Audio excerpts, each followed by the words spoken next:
बिस्मिल्लाहिर्रहमानिर्रहीम। अस्सलाम वालेकुम बच्चों, मैं हूं आपका मैथ्स का टीचर ज़िक्रिया अयाज। आज बच्चों हम class 11 mathematics second annual examination of mathematics federal board national book foundation इसको कंप्लीटली हल करने वाले हैं। जो पेपर हमारे पास 1 नवंबर को कंडक्ट हुआ था ये वही पेपर है और मैं इसको कंप्लीटली हल करने वाला हूं सेकंड एनुअल एग्जामिनेशन 2025 का। और अल्हम्दुलिल्लाह बच्चों, जो मैंने गेस्ट पेपर आपको शेयर किया था उसमें से 80 to 90% क्वेश्चन उसी उसी एक्सरसाइजेज में से आए हुए थे। और मैंने फर्स्ट एनुअल एग्जामिनेशन 2025 का पेपर भी हल किया हुआ है जो चैनल में मौजूद है। चैनल को अगर आप विजिट करेंगे तो वहां पे हमारे पास फर्स्ट एनुअल एग्जामिनेशन 2025 का पेपर भी हलशुदा मौजूद होगा। तो स्टार्ट करते हैं हम जी सेकंड एनुअल एग्जामिनेशन 2025 बच्चों। क्योंकि अभी आप पेपर दे के आए हैं तो आप कंफर्म कर सकते हैं कि कौन सा सवाल मैंने पेपर में सही अटेम्प्ट किया है और कौन सा सवाल मैंने पेपर में सही अटेम्प्ट नहीं किया। तो स्टार्ट करते हैं जी क्वेश्चन नंबर 2 से। Section B question number 2। Question number 2 है हमारे पास सॉल्व द फॉलोइंग पार्ट्स। पहला पार्ट लिखा हुआ है हमारे पास solve the quadratic equation z square minus 5z plus 6 equal to 0 by completing square method. जो लास्ट पेपर था उसमें भी पहला सवाल एग्जैक्टली यही था, कंप्लीटिंग स्क्वायर मेथड से इसको हल करें। ये बच्चों हमारे पास पेपर है question number 2 solve the quadratic equation given है। मैं बारी बारी हर पार्ट को हल करूंगा, पहला पार्ट भी इसका सेकंड पार्ट भी। तो हम स्टेप बाय स्टेप डिस्कस करते हैं इसको। तो बच्चों सबसे पहले आप गिवन लिखेंगे, आपके पास क्या है z square minus 5z plus 6 equal to 0। उसके बाद हमने क्या करना है, जो कांस्टेंट वैल्यू होती है उसको इक्वल के उस साइड पे ले जाएं, प्लस 6 जाके क्या हो जाएगा हमारे पास माइनस 6। फिर कोई तरीका कार ये होता है हमारे पास z का स्क्वायर यानी a स्क्वायर, ये आपको मैं बताऊं यानी a स्क्वायर z का स्क्वायर माइनस फार्मूले वाला 2a माइनस 2a से मुराद z, b की वैल्यू क्या सिलेक्ट की जाए 5z/2 आए। तो मैंने आपको बताया था कि z के अलावा जो कांस्टेंट होता है उसका हाफ ले लें। z के अलावा कांस्टेंट का हाफ लेंगे तो क्या आ जाएगा 5/2। तो 5/2 का स्क्वायर 5/2 यहां भी लिखेंगे, 5/2 का स्क्वायर यहां ऐड कर देंगे और 5/2 का स्क्वायर इक्वल के बाद भी ऐड कर देंगे। ये मैंने नीचे स्टेप में किया, वह चेक कर सकते हैं।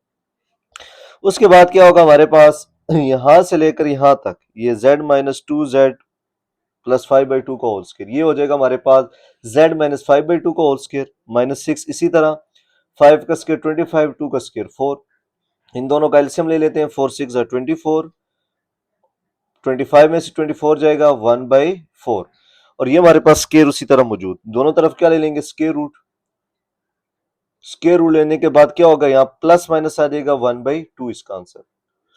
तो प्लस माइनस लगा देंगे एक दफा प्लस के साथ वैल्यू, एक दफा माइनस के साथ। अब हमारा टारगेट है z की वैल्यू निकालना, तो माइनस वैल्यू को साइड पे भेज दें, प्लस 5/2 हो जाएगा, इनका एलसीएम लेके आंसर 3। इसी तरह माइनस 5/2 को साइड पे भेजेंगे, हमारे पास प्लस 5/2 हो जाएगा, इन दोनों का एलसीएम ले लें 5 माइनस 1/2, तो ये हमारे पास आंसर 2 आ जाएगा। तो क्वेश्चन नंबर पार्ट 1 जो है हमारे पास क्वेश्चन 2 का पार्ट 1 उसका आंसर आ गया z equal to 2 z equal to 3। तो सोल्यूशन सेट लिख देंगे 2, 3। जिस बच्चे ने अब यूं प्रॉपर हल किया है उसको 4 नंबर इसके पूरे मिल जाएंगे। क्वेश्चन 2 का पार्ट 1 जी वही और वाला पार्ट लिखा हुआ है, given tan beta equal to 2, tan beta की वैल्यू 2 है हमारे पास, find the value of cos 2 beta and tan 2 beta. तो tan बीटा की वैल्यू हमें दी हुई है और हमने बताना है cos 2 beta and tan 2 beta की वैल्यू। अब अगर हम थोड़ा सा देखें, cos 2 बीटा जो होता है हमारे पास cos double angle identity cos square beta minus sin square beta, यानी हमें cos बीटा और sin बीटा चाहिए। और tan 2 बीटा का जो डबल एंगल फार्मूला होता है हमारे पास वो होता है 2 tan बीटा और 1 minus tan square beta, 1 minus tan square beta, यानी ये दो फार्मूले हमारे लगने हैं यहाँ पे यूज होने हैं। तो tan बीटा को यूटिलाइज करके हम tan 2 बीटा की वैल्यू तो निकाल सकते हैं, लेकिन ये वाली वैल्यू निकालने के लिए हमें पहले cos बीटा sin बीटा की जरूरत पड़ेगी।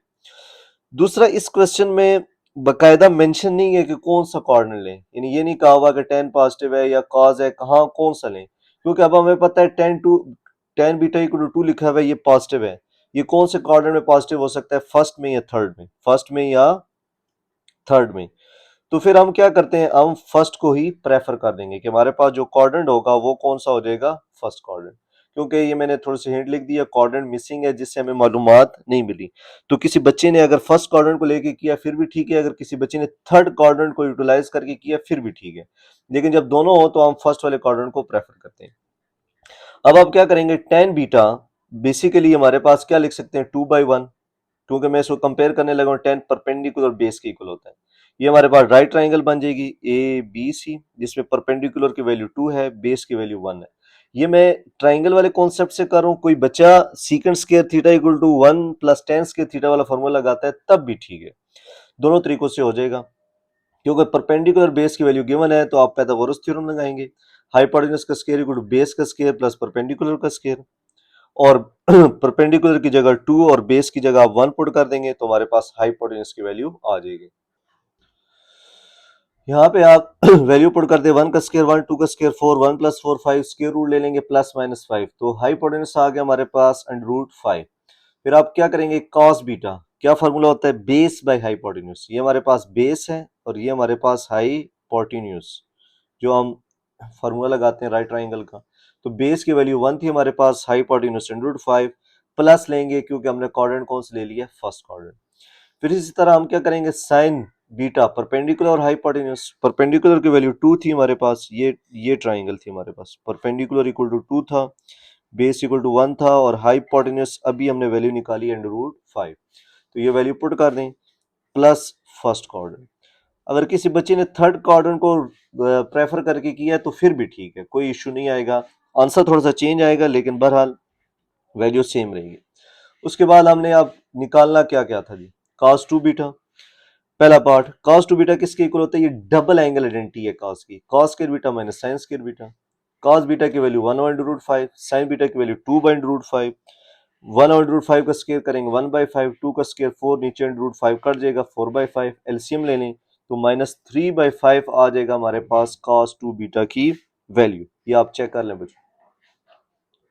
फिर है हमारे पास tan 2 बीटा, tan 2 बीटा किसके इक्वल होता है, 2 tan बीटा और 1 माइनस tan स्क्वायर बीटा।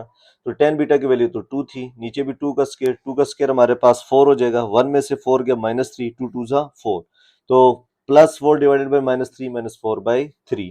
तो यहाँ पे हमारे पास क्वेश्चन नंबर 2 का पार्ट 1 कंप्लीट हो गया। क्वेश्चन 2 का पार्ट सेकंड जी, 2 का पार्ट सेकंड हमारे पास, prove by using mathematical induction 1 plus 2 plus up to so on plus n equal to n into n plus 1 divided by 2। Question paper में just यहाँ पे लिखा हुआ है, ये हमारे पास एक्सरसाइज 7.1 का क्वेश्चन 1 है एग्जैक्टली और ये वाली वैल्यू मिसिंग है जो मैंने लिख दिया है, for all n greater than equal to 1, क्योंकि ये कंडीशन होती है n इक्वल टू 1 से स्टार्ट करते हैं। अब पेपर में ये नहीं दिया हुआ था तो बच्चों ने जो जिन्होंने प्रैक्टिस की हुई थी तो उनको तो समझ थी कि n की जगह मैंने 1 पुट करके हल करना है, तो उन्होंने n इक्वल टू 1 पुट किया तो इट्स ओके। अगर n इक्वल टू 1 नहीं किया, किसी और नंबर से किया फिर भी ओके, क्योंकि इस पे जो कंडीशन है वो ग्रेटर देन इक्वल टू 1 है, यानी 1 से नीचे के लिए वेरीफाई नहीं करना, 1 से ऊपर के लिए।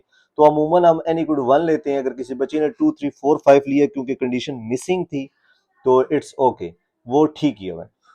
तो सबसे पहले हम इसको नाम दे देंगे, ये हमारे पास स्टेटमेंट होगी जी, लेट एस ऑफ एन, ये स्टेटमेंट हमें गिवन है।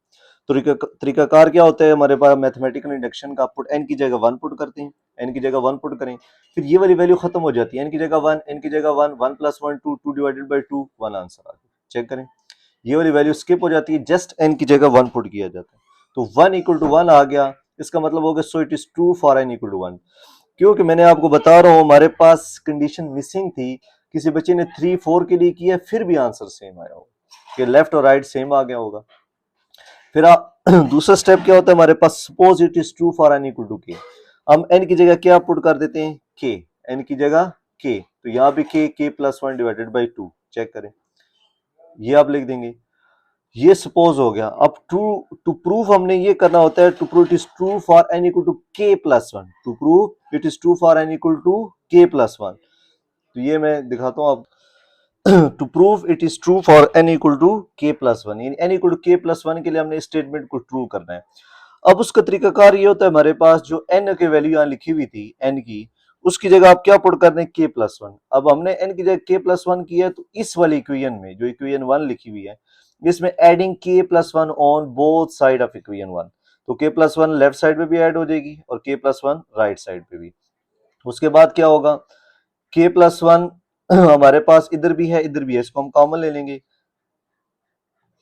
जब k प्लस वन कॉमन जाएगा तो यहाँ k बाई टू बच जाएगा, यहाँ पे हमारे पास प्लस वन, तो अगले स्टेप में एलसीएम ले लें, तो ये हमारे पास टू हो जाएगा, k plus two divided by to. अब इसको थोड़ा सा ब्रेक डाउन करें, वो इसलिए ब्रेक डाउन करें ताकि हम मैचिंग कर सकें कि हमारे पास n equal k plus one के लिए प्रूफ हो गया, तो टू को हमने ब्रेक डाउन कर दिया k plus one divided by to. तो ये इसलिए मैंने k प्लस वन पे भी मार्क लगा दिया कि ये n equal to k plus one और यहाँ भी k प्लस वन, तो ये बिल्कुल मैच करके जी।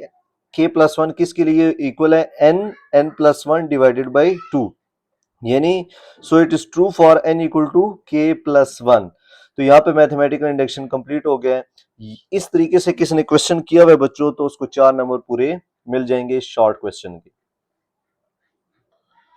क्वेश्चन नंबर 2 का सेकंड पार्ट, और वेरीफाई दैट cos के थीटा माइनस sin के theta equal to cos 2 theta for theta equal to pi by 6।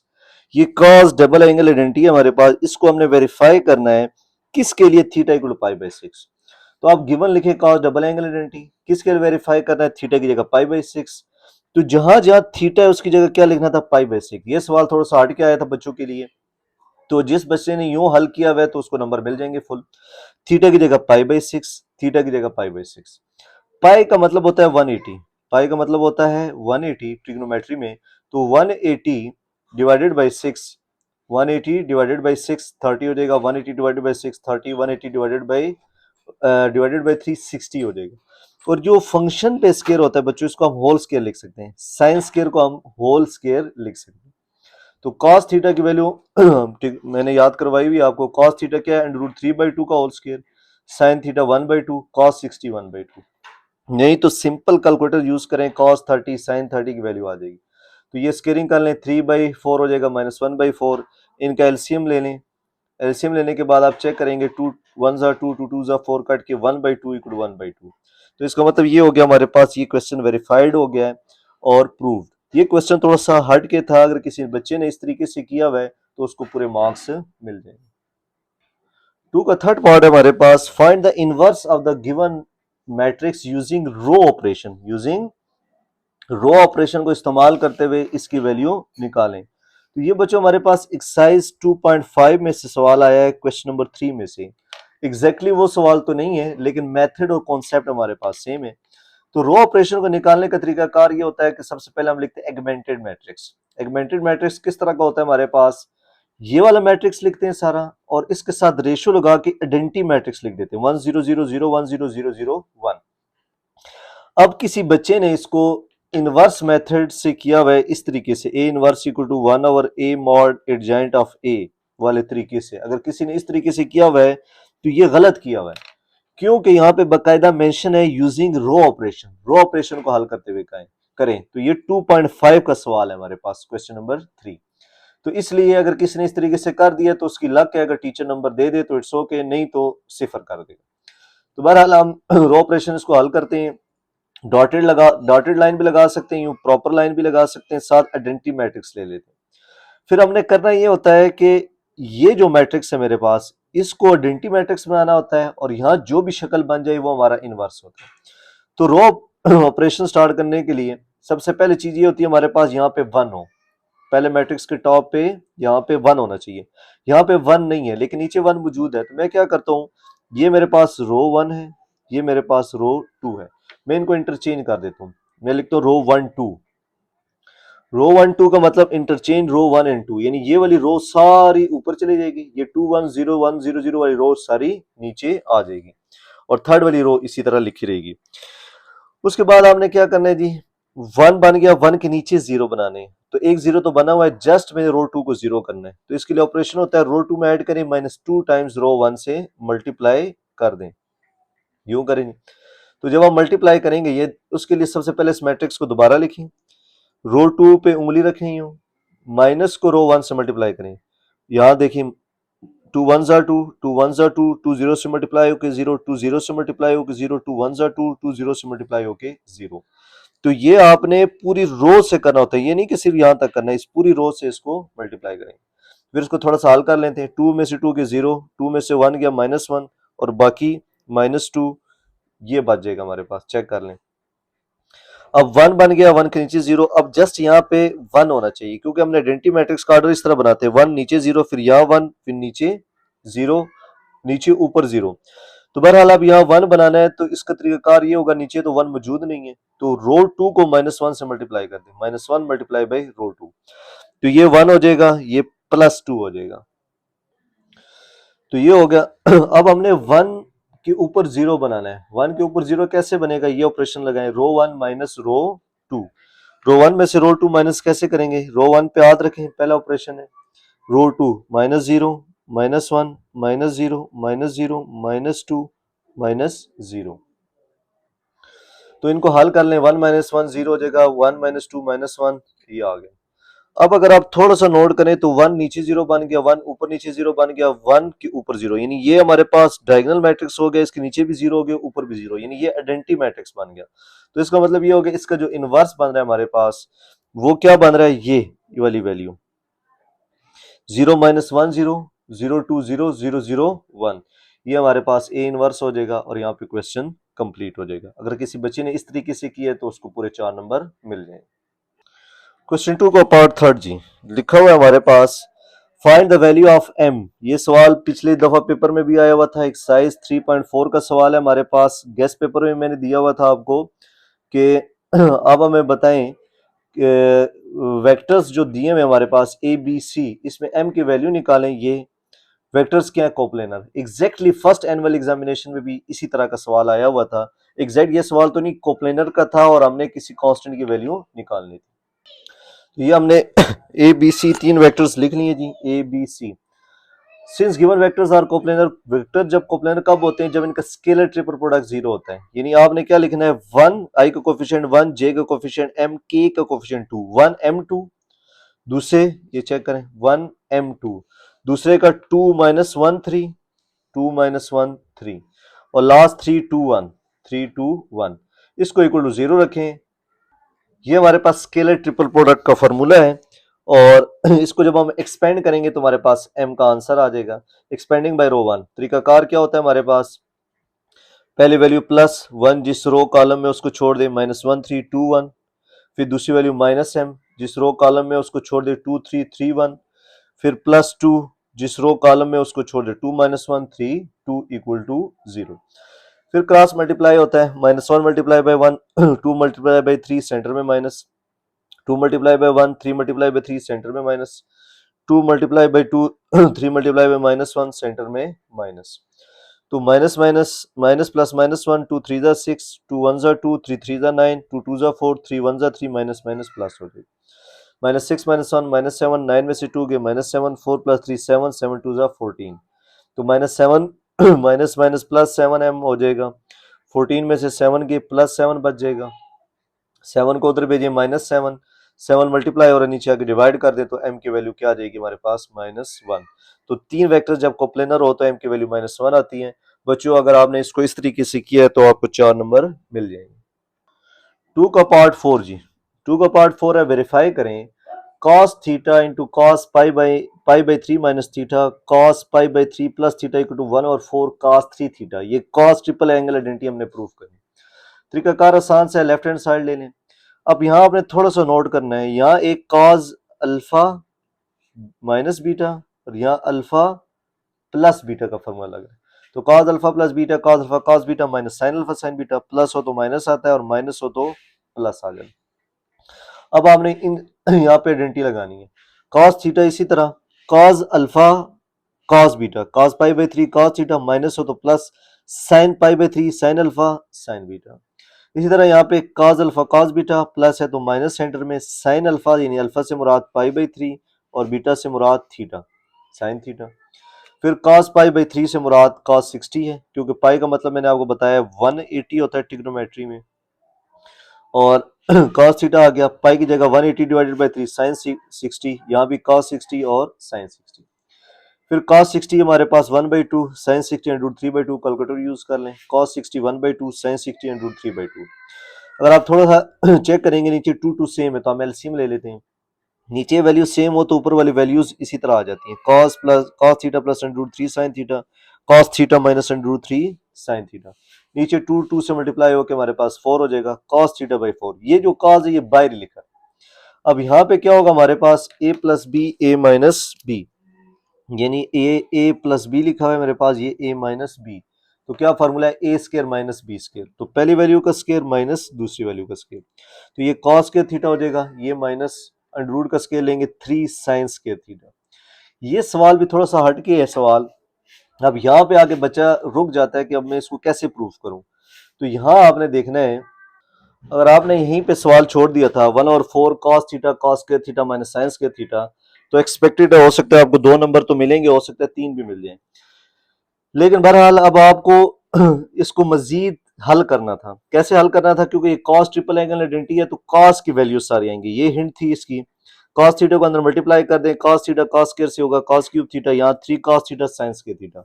sin square theta की जगह आपने पुट करना था 1 माइनस cos स्क्वायर थीटा, क्योंकि सारी वैल्यूज cos में रखनी है। तो ये मल्टीप्लाई होकर minus 3 cos theta minus minus ये minus minus plus 3 cos cube theta हो जाएगा। तो यहाँ पे ऐड कर लें जी, cos cube theta 3 cos cube theta, 4 cos cube theta minus 3 cos theta. तो ये जो वैल्यू होती है 4 cos cube theta minus 3 cos theta, ये cos ट्रिपल एंगल आइडेंटिटी है। अगर आप बच्चे के जहन में हो कि cos ट्रिपल एंगल आइडेंटिटी इसके बराबर है तो आप लिख सकते हैं।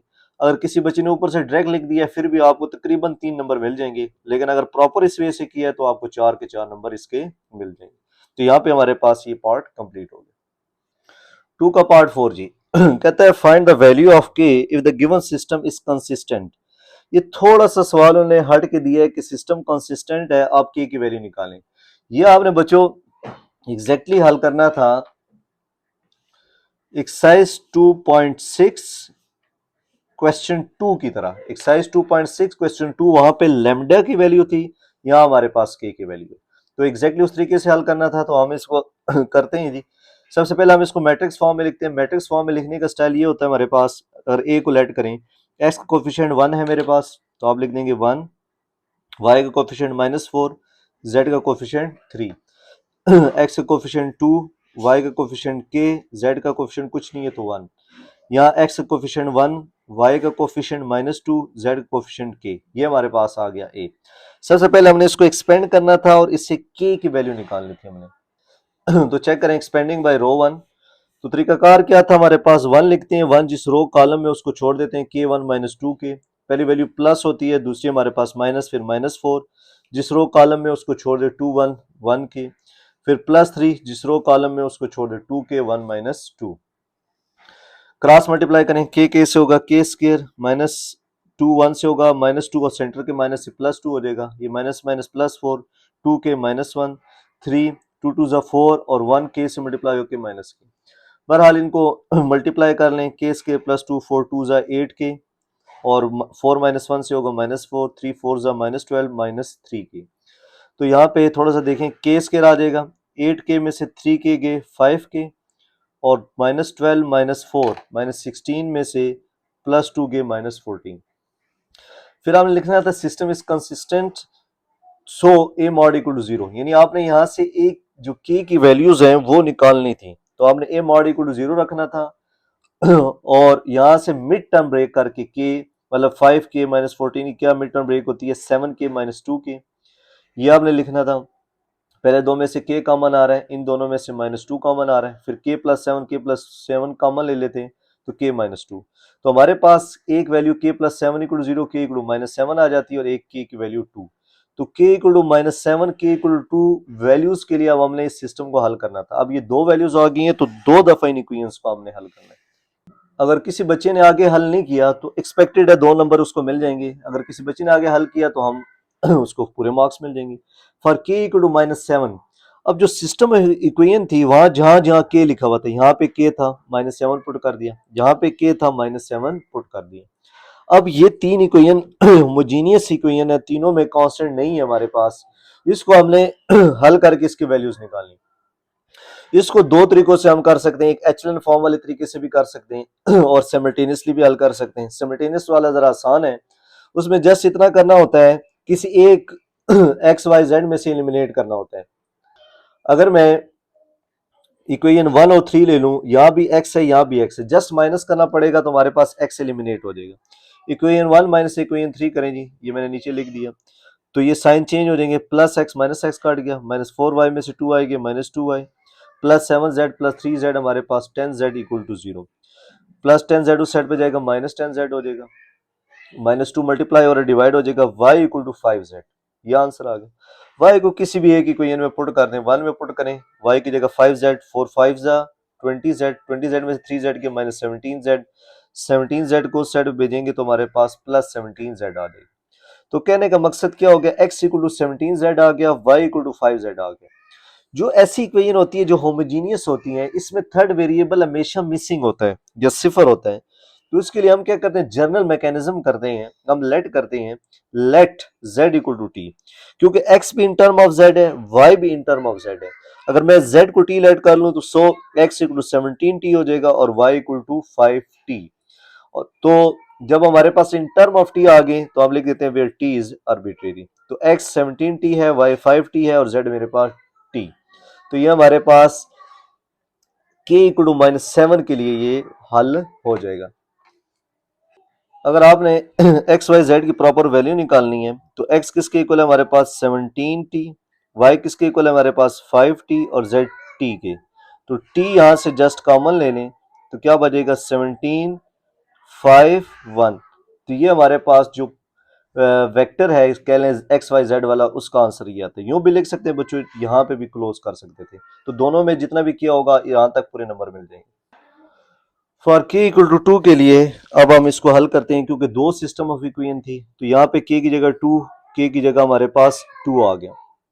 अब क्या करें जी, सिस्टम ऑफ इक्वेशन जहाँ k की वैल्यू थी वहां हमने 2 पुट कर दी, अब उसी तरह इसको हल कर लें, इसको इक्वेशन 4 5 6 का नाम दे दिया। तो उसी तरह अगर आप 4 और 6 में से माइनस करें, x माइनस एक्स कट जाएगा हमारे पास, 4 में से 6 माइनस करें जी, ये प्लस है, ये प्लस माइनस साइन चेंज हो जाएंगे, plus minus, plus minus cut जाएगा, माइनस 4 में से 2 गया माइनस 2 आए, 3z में से 2z गया प्लस z, प्लस z को उस साइड पे भेजें माइनस z, माइनस 2 मल्टीप्लाई हो रहा है नीचे आके डिवाइड हो जाएगा, तो y इक्वल टू 1/2 z आ जाए।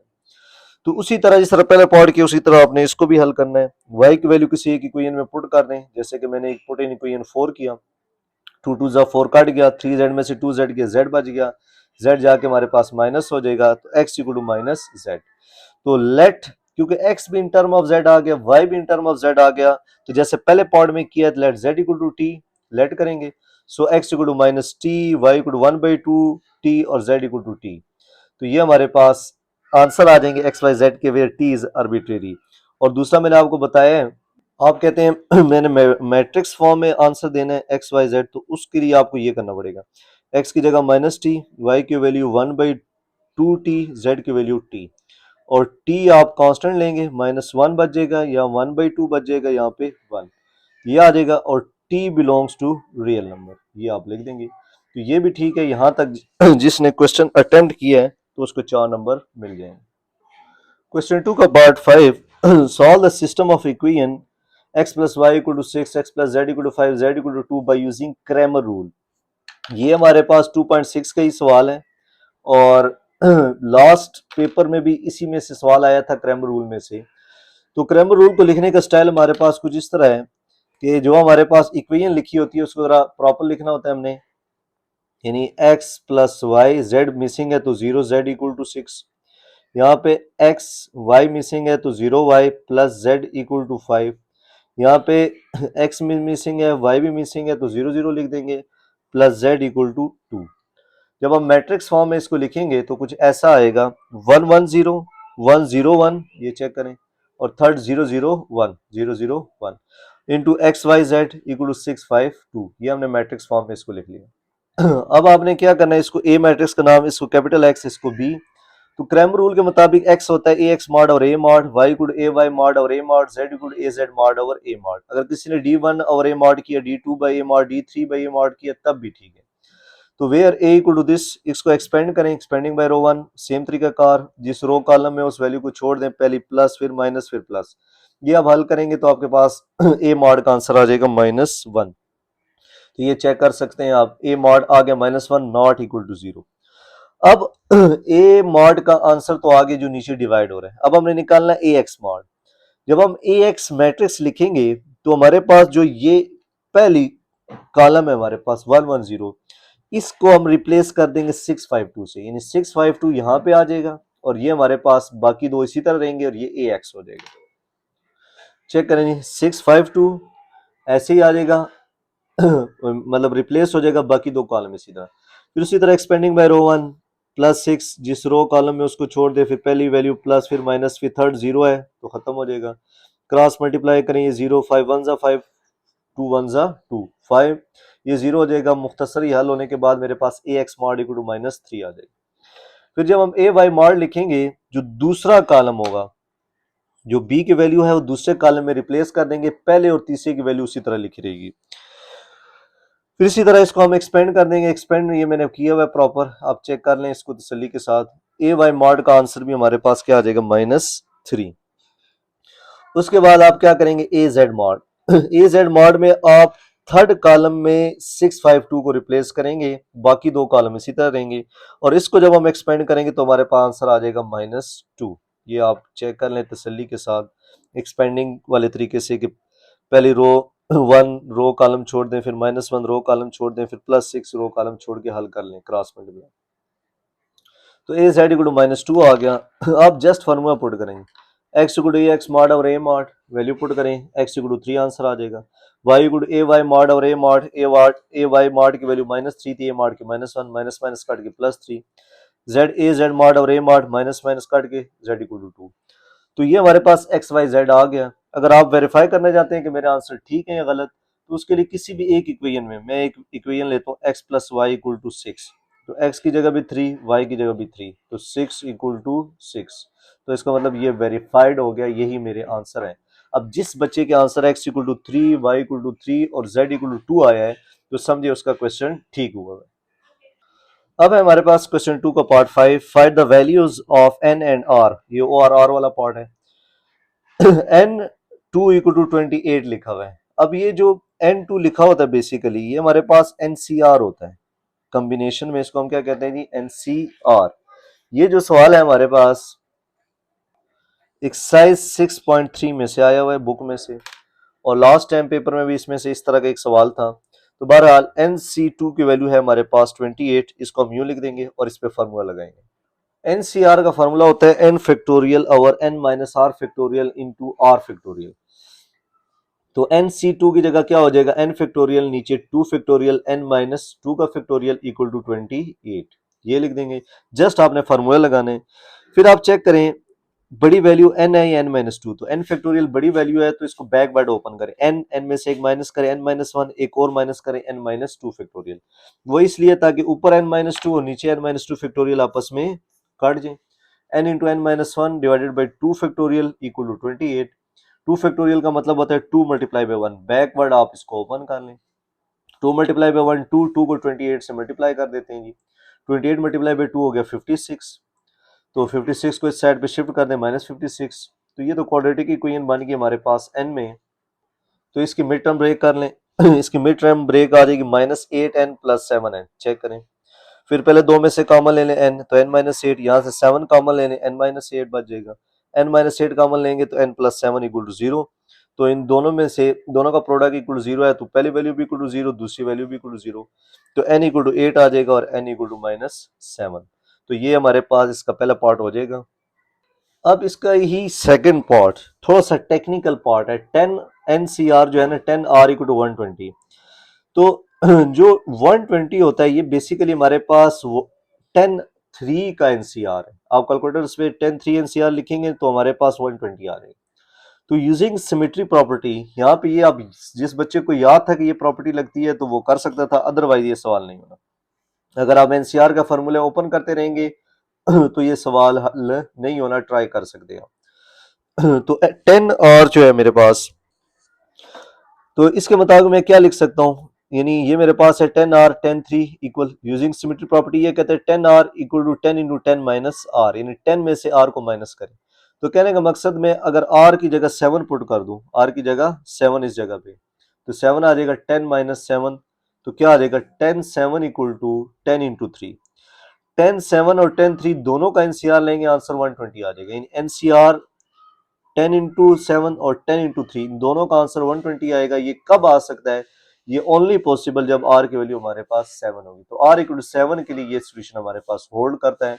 ये आप चेक कर लें, ये प्रॉपर्टी लगा के मैंने कराया आपको। जिस बच्चे ने, अब काफी टेक्निकल सवाल था, अगर किसी बच्चे ने इस तरीके से किया है तो इट्स ओके, उसको 4 नंबर मिल जाएंगे। क्वेश्चन 2 का पार्ट 6 जी। कहता है find a harmonic sequence whose 4 term is 1 by 3 and 9 term is 1 by 13। कहता है हार्मोनिक सीक्वेंस जनरेट करें जिसकी 4 टर्म और 9 टर्म हमें गिवन है। तो हम लिखेंगे the fourth and 9 term of harmonic progression are 1 by 3 and 1 by 13। अब हमें पता है जो हार्मोनिक होता है वो एपी का रेसिप्रोकल होता है, the reciprocal are in AP. ये बात याद रखें, जो एच पी है हमारे पास वो रेसिप्रोकल है 1/AP का एंड वाइस वर्सा। तो जो एच पी के आंसर होंगे उनका रेसिप्रोकल ले लें तो ये पी में चला जाएगा। 3/1 13/1 13, तो इसका मतलब A4 3 है, A9 13 है। तो A4 का फॉर्मूला क्या होता है? A1 plus 3D। ये वाला फॉर्मूला भी लगा सकते हैं, A1 plus n-1 into D, क्योंकि अर्थमेटिक प्रोग्रेशन है हमारे पास। बहरहाल हमने डायरेक्ट याद किया हुआ था A4 equal to A1 plus 3D, A9 A1 plus AD, एक वैल्यू कम कर देते। फिर इन दोनों को सिमिल्टेनियसली हल कर लें, जस्ट माइनस करें, A1 कट जाएगा ताकि A1 और D की वैल्यू आ जाए हमारे पास। तो इनको माइनस करें, ये कटिंग हो जाएगी। AD में से 3D गए -5, 13 में से 3 गए -10, -5 डिवाइड कर दें, D इक्वल टू 2 आंसर आ जाए। D की वैल्यू किसी एक में पुट करें 3 2 जा 6, 6 जाके माइनस हो जाएगा, 6 -3 आंसर आ जाएगा। तो A1 इक्वल टू -3। अब हमारे पास A1 फर्स्ट टर्म भी आ गया, कॉमन डिफरेंस भी आ गया। अब जितनी मर्जी टर्में निकालनी हम निकाल सकते हैं। तो A1 -3 है तो A2 सेकंड टर्म क्या हो जाएगी? A1 plus D. A1 की वैल्यू पुट करें, D की -1 आंसर आ जाएगा। A3 A1 plus 2D, A1 -3 D की जगह 2 हल करें, 1 आंसर आ जाएगा। A4 A1 प्लस 3D के इक्वल होता है, वैल्यू पुट करें, हल करें, A4 इक्वल टू 3। तो अर्थमेटिक सीक्वेंस क्या आ जाएगा? -3 -1 1 3, ये तरतीब से -3 -1 1 और 3।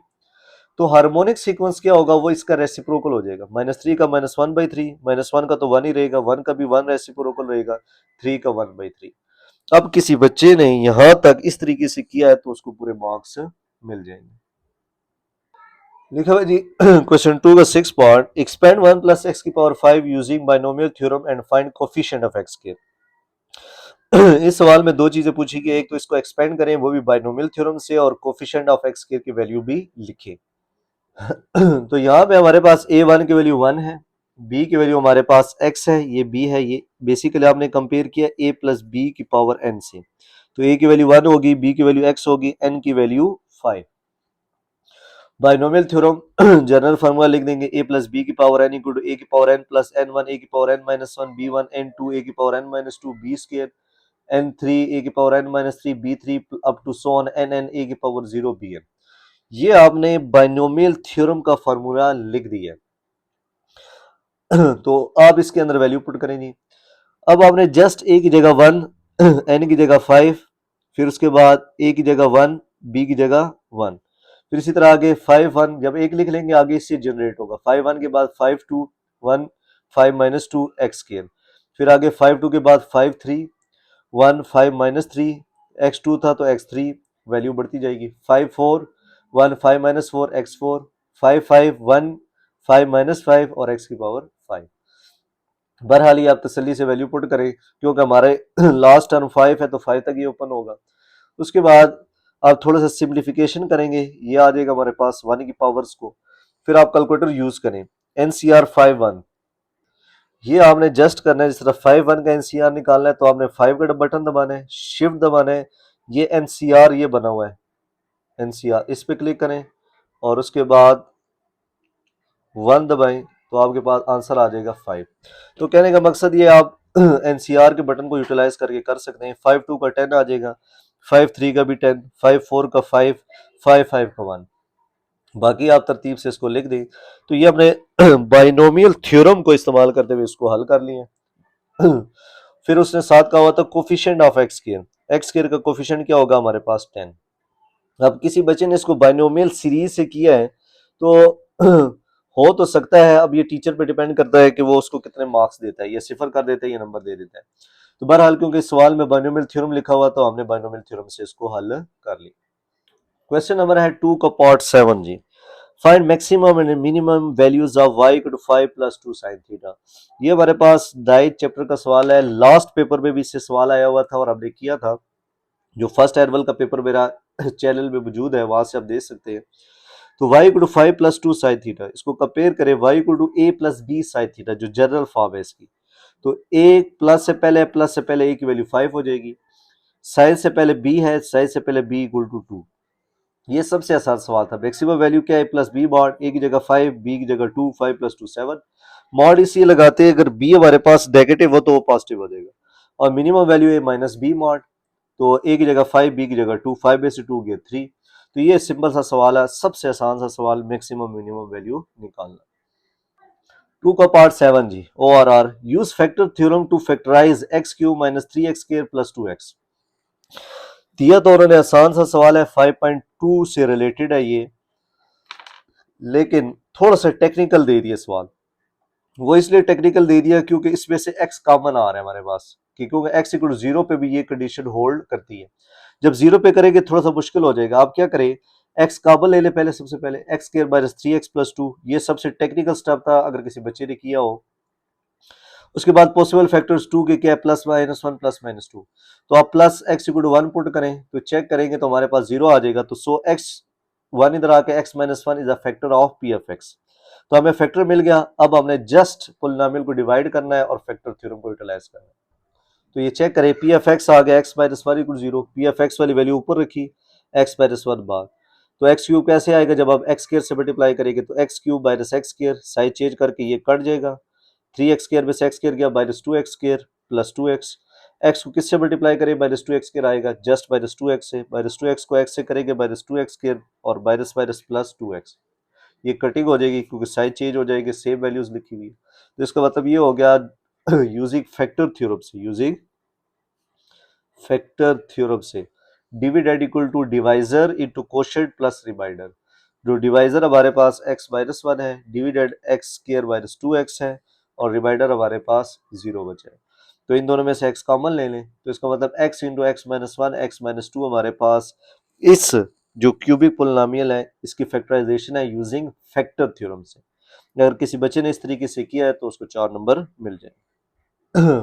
टू का 8 पार्ट, ये बिल्कुल ये भी एक्सरसाइज 5.2 में से दिया हुआ है हमें सवाल और इजी सवाल है। डिवाइड करना है इस पोलिनोमियल को बाय x प्लस 2 से और find quotient and remainder. Just इसको इससे डिवाइड करें, फ्री के 4 नंबर है हमारे पास 5.2 के। दो सवाल दे दिए इस साल इन्होंने सेकंड एनुअल एग्जामिनेशन में। ये हमारे पास पोलिनोमियल हो गया, x प्लस 2 से डिवाइड करना है, पोलिनोमियल को अंदर लिखे, x प्लस 2 को बाहर। एक्स क्यूब कैसे आएगा, एक्स स्क्वायर से मल्टीप्लाई करेंगे, ये एक्स स्क्वायर एक्स से मल्टीप्लाई होकर एक्स क्यूब, एक्स स्क्वायर 2 से होगा 2x स्क्वायर, साइन चेंज हो जाएंगे, ये कट जाएगा। 6x स्क्वायर में से 2x स्क्वायर गया, 4x स्क्वायर 11x प्लस 10 इसी तरह आ जाएगा। फिर अब x को किससे मल्टीप्लाई कीजिए, 4x स्क्वायर आएगा तो 4x से करेंगे तो 4x स्क्वायर 4 2 जा 8x। फिर साइन चेंज हो जाएंगे हमारे पास, ये कट जाएगा, 11x में से 8x गया 3x प्लस 10 बच गया। फिर x को किससे मल्टीप्लाई किया जाए, 3x आएगा तो जस्ट 3 से करें, 3x 3 2 जा 6, साइड चेंज कर दे, ये कट जाएगा, 10 में से 6 किए 4। तो यहाँ के मुताबिक हमारे पास जो कोशेंट बचा है वो है x square plus 4x plus 3, ये हमारे पास आ गया कोशेंट। और ये जो 4 बच गया ये हमारे पास रिमाइंडर है। और सवाल में यही पूछा गया था कि कोशेंट और रिमाइंडर क्या है। किसी बच्चे ने इस तरीके से किया है तो उसको 4 नंबर मिल जाएंगे। क्वेश्चन 2 का पार्ट 8 जी कहता है यूज बाइनोमियल थ्योरम। बाइनोमियल का ये दूसरा सवाल आ गया 7.2 में से। Expand up to 4 terms and find an approximate value correct up to 3 decimal places. 3 decimal places तक इसको वो हल करके बताए हुए। तो 1.03 की होल पावर 3 जी, तो इसको प्लस कर देंगे 1 plus 0.03 whole power 3 using binomial theorem. अब इसको बाइनोमियल थ्योरम के लिहाज से करें तो 1 की पावर n यानी 1 की पावर n। यहाँ पहले हम आइडेंटिफाई कर लेते हैं, a की वैल्यू 1 है, b की वैल्यू 0.03 है, n इक्वल टू 3 है।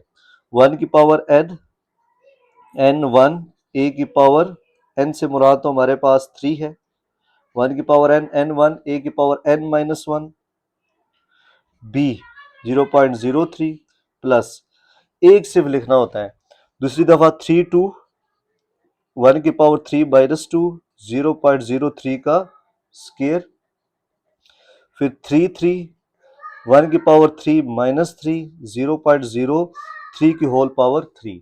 अब जस्ट इसको हल कर ले, 1 का क्यूब 1, 3 1, एचसीआर निकाले तो ये 3 आ जाएगा, 3 1 की जगह, 1 की पावर 2 बच जाएगा, ये वैल्यू इसी तरह। एनसीआर 3 2 निकालेंगे, 3 आ जाएगा, यहाँ 3 की पावर 2 में से 1 गया, 1 0.03 का स्केयर 0.009 आ जाएगा। इसी तरह नीचे 3 एनसीआर 3 1 आ जाएगा, या 1 की पावर 0.03 का क्यूब लेंगे 0.00027। बहरहाल इसको हल करके हमारे पास आंसर अप्रोक्सीमेटली आ जाएगा 1.0327। अब सवाल में कहा हुआ था इसको 3 डेसिबल प्लेसेस तक करें, तो 3 डेसिबल प्लेसेस से मुराद पॉइंट के बाद 3 डेसिबल हो, 0.37 बड़ा है हमारे पास 5 से, तो इसको राउंड ऑफ कर देगा 1.033 हमारा आंसर आ जाएगा, up to 3 decimal places, 3 decimal places. तो यहाँ पे सवाल कंप्लीट हो जाएगा। क्वेश्चन नंबर 2 का part 9, find modulus and argument of complex number. 3 + 4 का मॉडुलस भी निकाले और आर्गुमेंट भी। ये एक्सरसाइज 1.4 का सवाल है। Let z equal to 3 + 4 iota. Modulus से मुराद होता है इसका magnitude, taking modulus x square plus y square root. x की वैल्यू 3 है हमारे पास और y की वैल्यू हमारे पास 4 है, y equal to 4। Just value put करें, 3 का स्क्वायर 9, 4 का स्क्वायर 16, दोनों का ऐड करेंगे 25 स्क्वायर रूट 25, हमारे पास 5 आ जाएगा इसका मॉडुलस। तो z मॉडुलस इक्वल टू 5 आ गया। अब रहेगा जी आर्गुमेंट। आर्गुमेंट के लिए क्या करेंगे, z इक्वल टू 3 + 4 आयोटा है हमारे पास, x equal to 3, y equal to 4 है। तो आर्गुमेंट जो होता है हमारे पास theta equal tan inverse y by x. Just आपने ये फॉर्मूला लगाना था, y की जगह 4, x की जगह 3, tan इनवर्स 4/3 करेंगे 53.13 डिग्री। कोई क्वाड्रेंट शॉर्टेंट का चक्कर नहीं करना था, क्योंकि प्रिंसिपल आर्गुमेंट के बारे में नहीं पूछा गया था, जस्ट आर्गुमेंट के बारे में पूछा गया था, वो हमारे पास ये वैल्यू आती। क्वेश्चन 2 का पार्ट 9 जी, ये हमारे पास आ गया जी एक्सरसाइज 3.2 में से। 3.2 एक्सरसाइज का सवाल है, ए वेक्टर बी वेक्टर दिया हुआ है, find projection of A along B and projection of B along A. ये मैंने जो गेस्ट पेपर दिया था उसकी डिस्क्रिप्शन के अंदर मैंने ये एक्सरसाइज मेंशन की थी और ये वाले क्वेश्चन भी कि ये एक्सपेक्टेड है आ सकता है, और अल्हम्दुलिल्लाह ये सवाल पेपर में आया भी है। गिवन है हमारे पास ए बी वेक्टर, हमने निकालना है क्या, projection of A along B, projection of B along A, ये हमारे पास हमने निकालने हैं। अब projection of A along B, B along A में हमें ए मैग्नीट्यूड बी मैग्नीट्यूड की जरूरत पड़ेगी, तो हम पहले मॉडुलस ले लेते हैं। Taking magnitude of A, X square plus Y square plus Z square, X की वैल्यू 5 है, वाई की -2, जेड की 1, पुट करें, हल करें, A modulus equal to 30 square root आ जाएगा। फिर इसी तरह हम बी मॉडुलस लेंगे, 1 का स्क्वायर, 2 का स्क्वायर प्लस 2 का स्क्वायर, 4 + 4 8 + 1 9, तो बी मैग्नीट्यूड इक्वल टू 3 आ जाएगा। चेक करें जी, बी मैग्नीट्यूड हमारे पास क्या आ जाएगा, हल करने के बाद 3 के इक्वल। अब projection of A along B, A along B का फार्मूला होता है A dot B over B magnitude, यानी दूसरे नंबर पे जो वैल्यू लिखी हुई है ए अलोंग बी, इसी का मैग्नीट्यूड नीचे डिवाइड हो जाएगा। ए की जगह अपनी वैल्यू, बी की जगह अपनी, बी मैग्नीट्यूड हमारे पास 3 के इक्वल है, ये नीचे लिख देंगे। अब जो हमारे पास डॉट प्रोडक्ट होता है, इसमें आई वाला आई से मल्टीप्लाई होता है, यानी आई का कोफिशिएंट 5 है, यहाँ आई का कोफिशिएंट 1, 5 मल्टीप्लाई बाय 1, जे का कोफिशिएंट -2, जे का कोफिशिएंट 2, तो -2 मल्टीप्लाई बाय 2, के का कोफिशिएंट 1, यहाँ के कोफिशिएंट 2, 1 मल्टीप्लाई बाय 2, और दरमियान में प्लस प्लस, तो यह हल हो के आंसर क्या आ जाएगा 1। तो projection of A along B का आंसर आ गया 1। इसी तरह projection of B along A, हमारे पास A dot B over second number पे ए वेक्टर है, तो ए का मैग्नीट्यूड नीचे आ जाएगा। अब ए डॉट बी तो उसी तरह हमारे पास जैसे ऊपर हल किया था 3 आ जाएगा, नीचे ए मैग्नीट्यूड की जगह 30 अंडर रूट, तो 3/30 अंडर रूट हमारा आंसर आ जाएगा प्रोजेक्शन ऑफ बी अलोंग ए। अगर किसी बच्चे ने इस तरीके से किया है तो उसको पूरे नंबर मिल जाएंगे। क्वेश्चन नंबर 2 का पार्ट 10 जी, लिखा हुआ है the 10th term of arithmetic series is 25। 10 term हमें दी हुई है, यानी a 10 equal to 25, 10 term, and first term is 7, और फर्स्ट टर्म की वैल्यू में 7 है। ये एक्सरसाइज 4.2 का सवाल है हमारे पास। निकालना हमने क्या क्या जी, फाइंड कॉमन डिफरेंस और find the sum of first 10 terms. First of 10 terms की हमने सम भी निकालना है और कॉमन डिफरेंस भी। तो A10 जो है हमारे पास A1 प्लस 9D के इक्वल है। A10 equal to A1 plus 9D formula. A1 की जगह आप 7 पुट कर दें, यहाँ से D आ जाएगा, 7 को इस साइड पे शिफ्ट करें, 25 माइनस 7 18, 9 डिवाइड करें तो D की वैल्यू आ जाएगी हमारे पास 2। तो पहला पार्ट हो गया, उसने कहा था कि फाइंड कॉमन डिफरेंस, तो जिस बच्चे ने यहाँ तक किया तो इट्स ओके। अब आगे उसने क्या, find the sum of first 10 terms. अब एक बच्चा यहाँ 10 टर्म निकाल के आंसर ऐड कर देता है तब भी ठीक है, नहीं तो आप अर्थमेटिक प्रोग्रेशन का, क्योंकि अर्थमेटिक सीरीज लिखा हुआ है तो मतलब अर्थमेटिक प्रोग्रेशन का फॉर्मूला लगा सकते हैं सब वाला। तो वो फॉर्मूला क्या है, S N equal to N by two into two A one plus N minus one into D. N की जगह 10 पुट कर दे, A1 की जगह 7, N की जगह 10, D की जगह 2। तो 7 मल्टीप्लाई बाई 2 14, 10 में से 1 गया 9, 9 मल्टीप्लाई बाई 2 18। इनको ऐड कर दे, 5 से मल्टीप्लाई करें तो 160 आ जाएगा। तो कहने का मकसद हमारे पास फर्स्ट 10 टर्म का सम 160 आ गया। अगर यू करेंगे सब के फार्मूले से अर्थमेटिक प्रोग्रेशन के फिर भी ठीक है, अगर किसी ने 10 मुख्तलिफ टर्म्स निकाल के ऐड कर दिया फिर भी बच्चों ठीक है, आपको नंबर पूरे मिल जाएंगे। क्वेश्चन 2 का पार्ट 10 जी, कहते हैं ज्योमेट्रिक सीक्वेंस। सवाल में कहा हुआ है कि ज्योमेट्रिक सीक्वेंस है जिसकी कॉमन रेशियो सेम होगी A1 3 है, R इक्वल टू 2। A1 भी दे दी, R भी। ये एक्सरसाइज 4.4 का सवाल है हमारे पास। Find the six term and find the sum of first six term. हमने सिक्स टर्म निकाल ली और फर्स्ट ऑफ सिक्स टर्म का सम निकालना है। तो बिल्कुल ये लास्ट क्वेश्चन से मैच करता है, सिर्फ फॉर्मूले डिफरेंट हो गए। A6 के लिए क्या होगा, A n equal to A1 R की power n minus 1, geometric progression का फॉर्मूला लगा देंगे। A1 की वैल्यू 3 है हमारे पास, N 6 है, 6 माइनस 1 5, 2 की पावर 5 32 मल्टीप्लाई बाई 3 करेंगे 96। जो 6 टर्म आ गई वो हमारे पास आ गई 96। फिर उन्होंने कहा है सम ऑफ फर्स्ट 6 टर्म्स। अब आपने ज्योमेट्रिक प्रोग्रेशन के सम वाला फार्मूला रिकॉल करना है, या तो 6 टर्म्स का बारी बारी निकाल के ऐड कर दें या डायरेक्ट कर लें कि S N equal to A1 R की पावर n माइनस 1 और R माइनस 1 जब R greater than equal to 1 हो, क्योंकि R इक्वल टू 2 है हमारे पास। तो इसमें क्या करेंगे, जस्ट वैल्यू पुट करें। A1 3 है, R हमारे पास कॉमन रेशियो दी हुई है 2, ये n इक्वल टू 6। इस फॉर्मूले में पुट करें, जस्ट हल करें तो हमारे पास S6 टर्म का जो सब आ जाएगा वो आ जाएगा 189। तो पहले 6 टर्म्स को ऐड किया जाए तो हमारे पास 189 आएगा। ये डायरेक्ट अपने ज्योमेट्रिक प्रोग्रेशन के सब वाला फॉर्मूला लगाया और फाइनाइट केस और ग्रेटर देन इक्वल टू 1 पे, और अगर इंडिविजुअल हल करके करते 6 टर्म्स निकाल के ऐड करें तो तब भी यही आंसर आएगा और ठीक है। क्वेश्चन नंबर 2 का part 11, given f of theta equal to cos 2 theta, determine whether f of theta is even, odd or neither, और find period of F of theta. ये हमारे पास एक्सरसाइज 9 का सवाल है और थोड़ा सा इवन ऑड जो क्वेश्चन दिए हुए थे उससे हट के दिया हुआ है हमें चेक करने के लिए कि हम कर सकते हैं कि नहीं।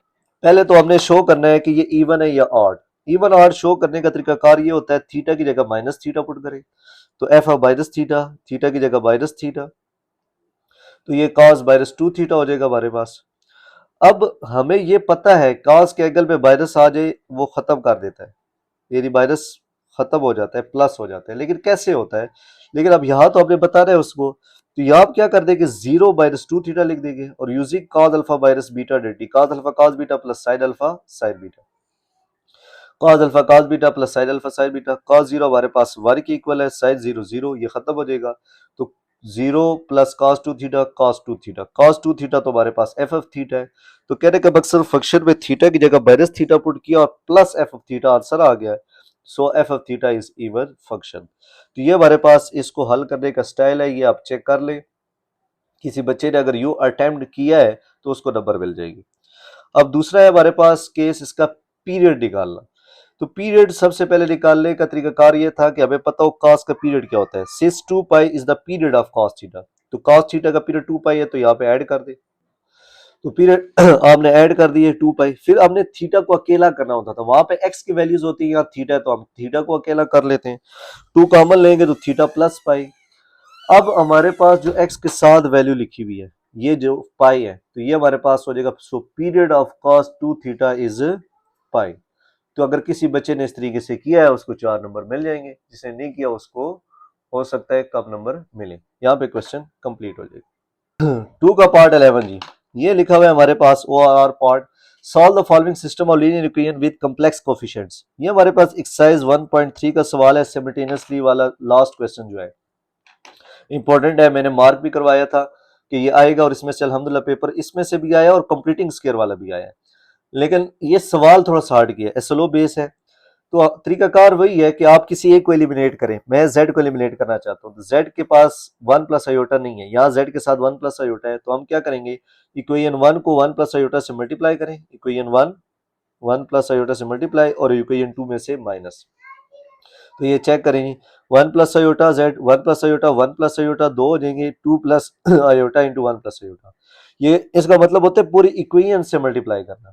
नीचे वैल्यू इसी तरह, ये साइन चेंज होकर कटिंग हो जाएगी, यहाँ 1 plus iota 1 plus iota w minus w, 2 plus iota into 1 plus iota और नीचे वाला साइन काउंट होगा, नीचे वाला माइनस 2 प्लस आयोटा। ये 1 प्लस आयोटा का स्क्वायर हो जाएगा, ओमेगा हम कॉमन ले लेते हैं -1, यहाँ 2 plus iota 2 plus iota 2 plus iota ये कॉमन लेके 1 प्लस आयोटा -1 बच जाएगा। यहाँ पे a square b square plus 2ab, यहाँ पे -1 प्लस 1 काट के आयोटा, आयोटा स्क्वायर की जगह -1 प्लस 1 -1 दोबारा काट के 2 आयोटा -1, यहाँ हमारे पास 2 आयोटा से होगा 2 आयोटा, आयोटा आयोटा से मल्टीप्लाई होकर आयोटा स्क्वायर हो जाएगा, आयोटा स्क्वायर की जगह -1, ये मल्टीप्लाई हो रहा है, नीचे डिवाइड कर दें, ये दोनों सेम वैल्यूज हैं, ऊपर नीचे काट दें तो ओमेगा की वैल्यू आ जाएगी 1। फिर ओमेगा या डब्ल्यू की वैल्यू किसी एक इक्वेशन में पुट करें, यहाँ से जेड की वैल्यू निकाल लेते हैं।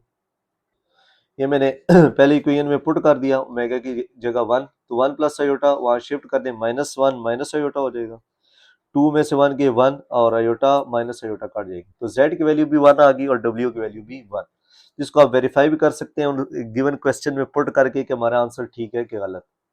तो किसी भी एक इक्वेशन में पुट कर दे, z की जगह भी 1 और w की जगह भी 1, तो 2 प्लस आयोटा, तो 1 प्लस 1 2 प्लस आयोटा, तो ये वेरीफाइड है, हमारे पास यही आंसर आएंगे। तो ये हमारे पास वेरिफिकेशन थी इसकी कि हमारे आंसर ठीक आए हैं कि नहीं। इसका तरीकाकार मैंने बता दिया कि गिवन क्वेश्चन में यही आंसर पुट करें, अगर आंसर लेफ्ट राइट सेम आ जाता है तो ये इसका आंसर होता है।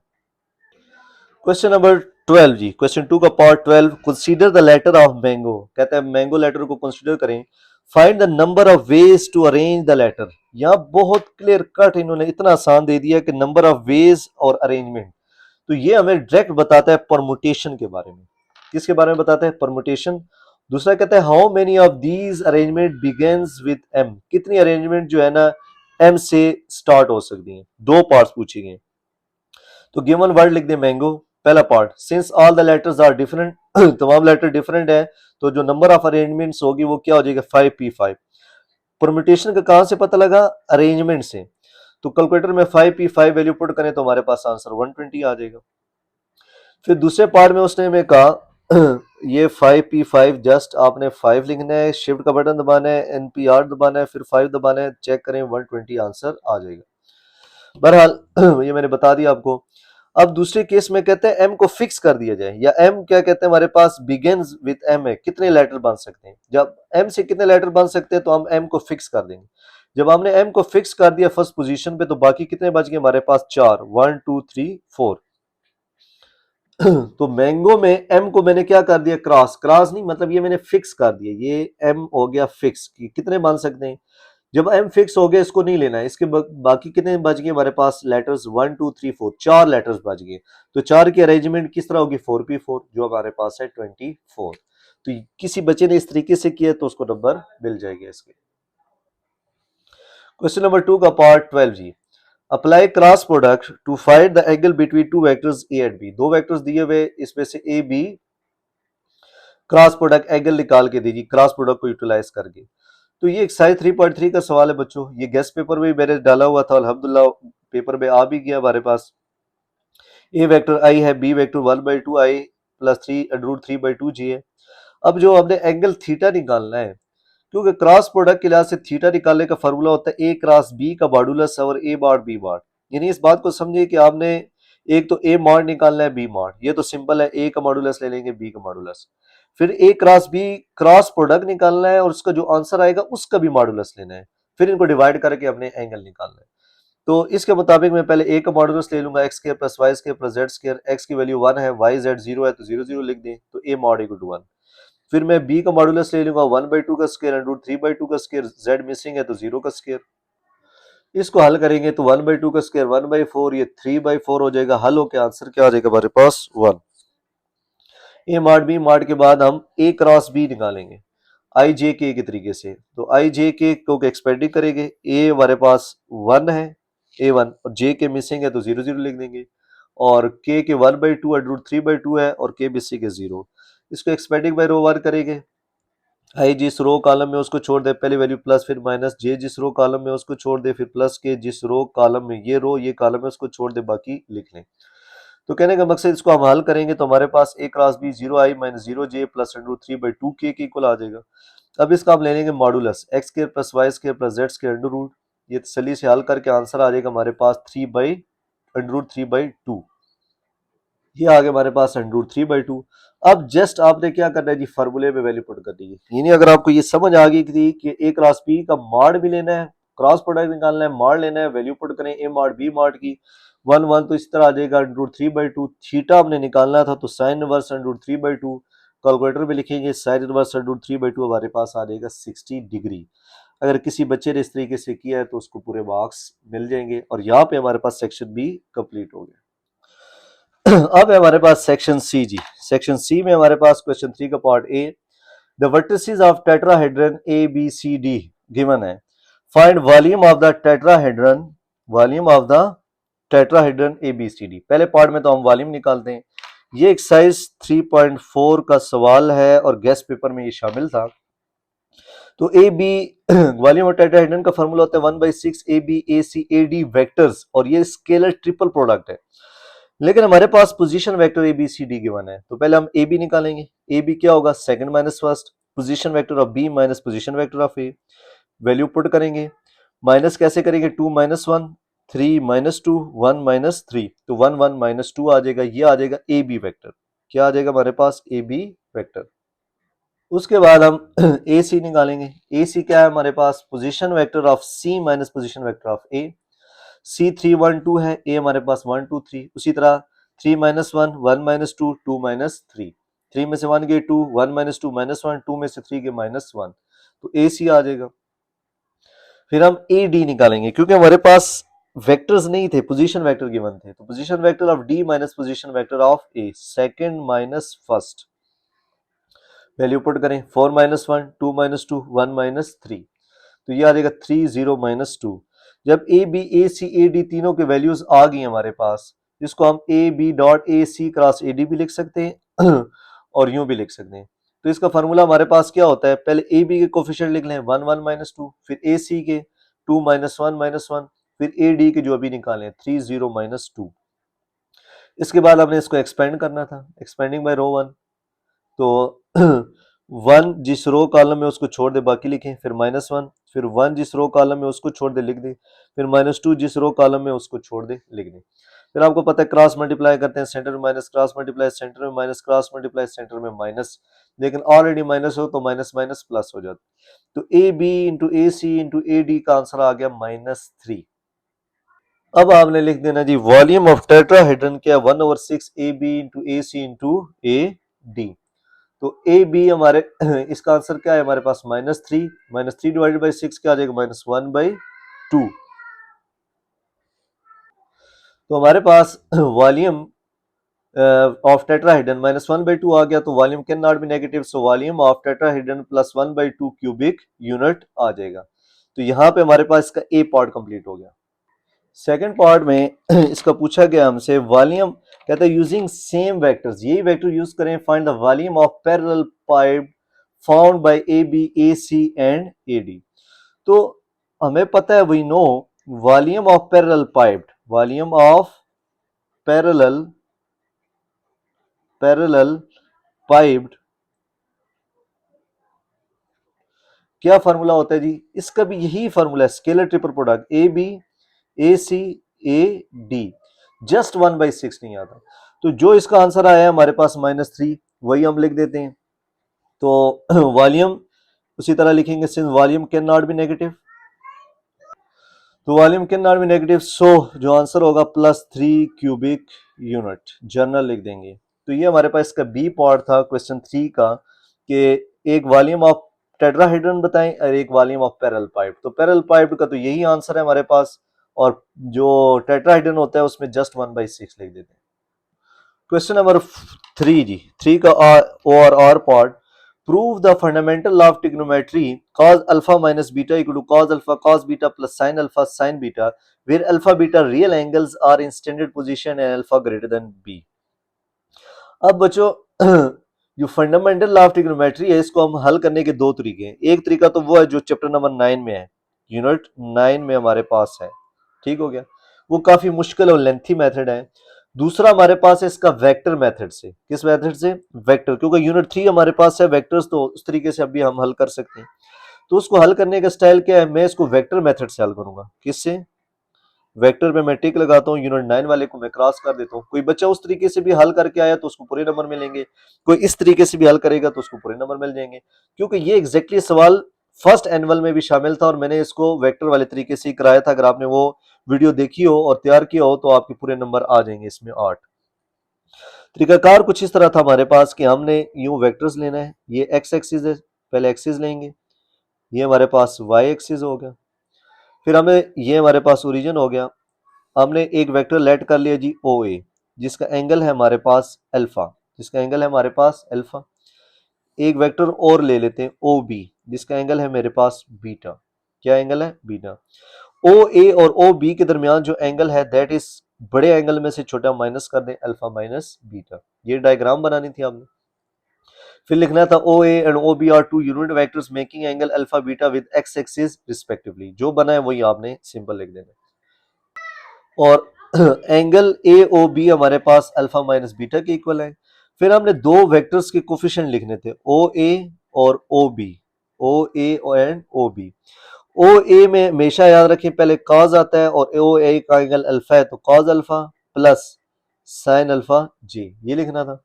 ओ बी का एंगल बीटा है तो पहला आएगा कॉस बीटा आई, दूसरा आएगा साइन बीटा जे। तो ये चीजें मैंने आगे लिखी हैं, आप चेक कर सकते हैं कि पहले कॉस आएगा फिर साइन आएगा फिर कॉस आएगा साइन आएगा। ओ ए का एंगल अल्फा, ओ बी का एंगल बीटा, और पहले आई फिर जी। तो ये आप देख सकते हैं। तो ये मैंने एंगल ए ओ बी लिख दिया, अल्फा माइनस बीटा ओ ए ओ बी लिख दिया, जैसे कि मैंने वहां पेपर में लिख के दिया आपको लास्ट पेज पे। फिर आप क्या करेंगे, इन दोनों का डॉट प्रोडक्ट ले लेंगे, dot product O A dot O B, तो ओ ए वेक्टर लिख देंगे ओ बी वेक्टर। तो यहाँ पे डॉट प्रोडक्ट का formula A mod B mod cos of theta. O A और ओ बी के दरमियान जो एंगल बनता है वो है हमारे पास अल्फा माइनस बीटा।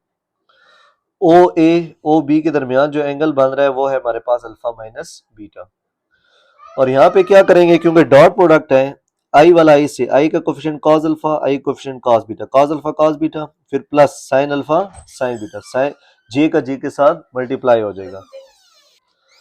तो O A and O B जो वेक्टर हैं ये यूनिट वेक्टर्स हैं, तो इनकी मैग्नीट्यूड 1 हो जाएगी। इस मॉड का मतलब होता है मैग्नीट्यूड, ये 1 आ गया।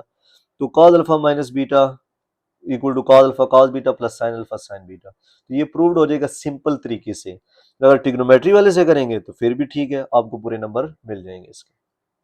क्वेश्चन नंबर 4 जी, solve the homogeneous system of equation using Gauss elimination method. ये हमारे पास लास्ट टाइम भी आया हुआ था और मैंने आपको बताया था कि एक्सरसाइज 2.6 वेरी इंपॉर्टेंट है। इसमें से 3 सवाल इस दफा आए पेपर में। तो 2.6 में जो गॉस एलिमिनेशन मेथड है इसका मतलब होता है हमारे पास एचलन फॉर्म से इसको करें। तो हम क्या करेंगे, सबसे पहले एगमेंटिक मैट्रिक्स लिखेंगे 1 2 -1 2 3 -2 -1 1 और आगे डॉटेड लगा के 0 0, क्योंकि हमें पता है ये इक्वल टू 0 है। लिख भी दें, किसी बच्चे ने लिख दिया इक्वल टू 0 फिर भी ठीक, अगर नहीं लिखा फिर भी ठीक। अब आपने इसको करना है जी एचलन फॉर्म से। एचलन फॉर्म से एक तरीकाकार क्या है, हमारे पास 1 हो 1 के नीचे 0 हो। तो अब नीचे 0 बनाने के लिए जो ऑपरेशन लग सकता है वो है हमारे पास रो 2 में ऐड करें और 2 टाइम्स -2 टाइम्स रो 1 कर लें, -2 टाइम्स रो 1, जैसे कि मैंने यहां लिखा है। इसी तरह रो 3 में रो 1 ऐड कर दें, -1 + 1 0 हो जाएगा, क्योंकि एचएन फॉर्म के मुताबिक 1 नीचे 0 फिर यहाँ 1 नीचे 0 फिर यहाँ पे 1 बना लें। तो रो 2 पे याद रखें, ये रो 2 है हमारे पास, रो 2, ठीक हो गया। इस पे याद रखिए -2 टाइम्स रो वन, -2 टू ज़ा 4, माइनस माइनस +2, ये हो जाएगा 0। फिर इसको ऐड करना है रो 3 में, रो 1 ऐड करें तो माइनस +1 +2 -1 0। तो ये हमारे पास, और साथ रो ऑपरेशन जारी है, ये लिख देंगे। अब इसको हल करें, 2 में से 2 के 0, 4 में से 3 के 1, 2 में से 2 के 0, 2 में से 1 गया 1, 1 में से 1 गया 0, यहाँ भी 0। अब हमने क्या करना है, 1 नीचे 0, अब यहाँ 1 बनाना है। तो यहाँ 1 बनाने का सिंपल तरीका है -1 को रो 2 से मल्टीप्लाई करने। -1 को रो 2 से करेंगे तो ये +1 हो जाएगा, चेक करें। फिर आपने क्या करना था, 1 नीचे 0, फिर 1 के नीचे 0, 1 के नीचे 0 बनाने के लिए रो 3 माइनस रो 2, रो 3 में से रो 2 माइनस करेंगे तो 1 - 1 क्या आ जाएगा, 0। अब यहाँ पे आके आप रुक गए होंगे। कई बच्चों ने सोचा होगा कि बस यहाँ तो z हमारे पास खत्म हो गया है और ये तो सवाल हल ही नहीं हो सकता, सवाल गलत लिखा हुआ है हमारे पास। तो ऐसा नहीं है। अब जब तीनों कांस्टेंट 0 हो जाते हैं, फिर हम क्या करते हैं, let z equal to T. जो कांस्टेंट एलिमिनेट हुआ है z, आखिरी बनता है रो जिसका, तो वो हमारे पास है z इक्वल टू टी। और y दूसरे नंबर पे आता है तो y इक्वल टू 0। और यहाँ पे 1x plus 2y minus Z equal to 0, अगर हम इसको फॉर्म में कन्वर्ट करें तो y की वैल्यू 0 है, z की वैल्यू z की वैल्यू t है, माइनस टी उधर जाके प्लस टी, तो x इक्वल टू टी आ जाएगा, y equal to 0, z equal to T. अगर किसी बच्चे ने यूं किया तो उसको पूरे नंबर मिल जाएंगे।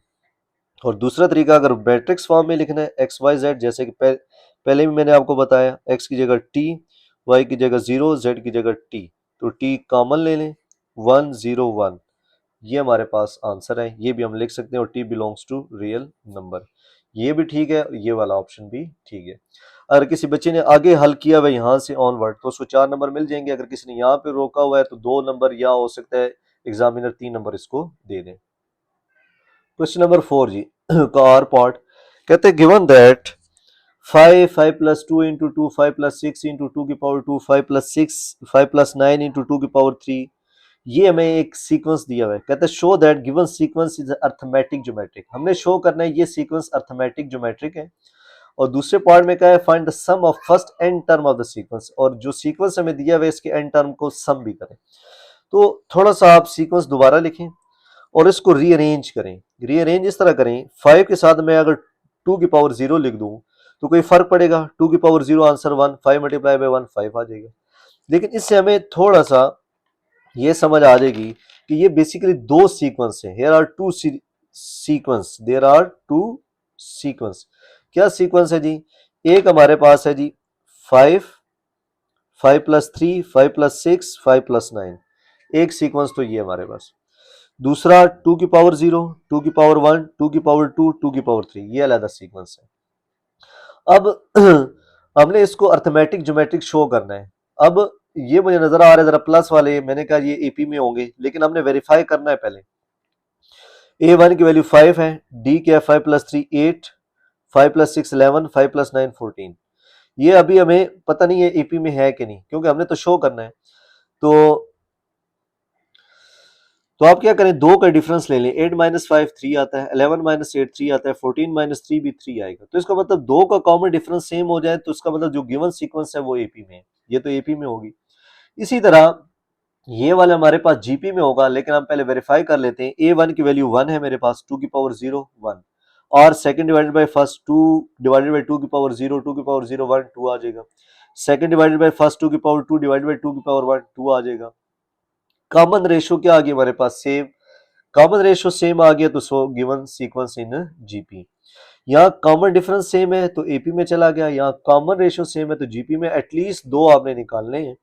Hints given sequence in arithmetic geometric, ये आप लिख देंगे कि भाई हाँ, जो सीक्वेंस आपने हमें दिया है ये अर्थमेटिक ज्योमेट्रिक है। इसको हल करने का ये तरीका कार था हमारे पास।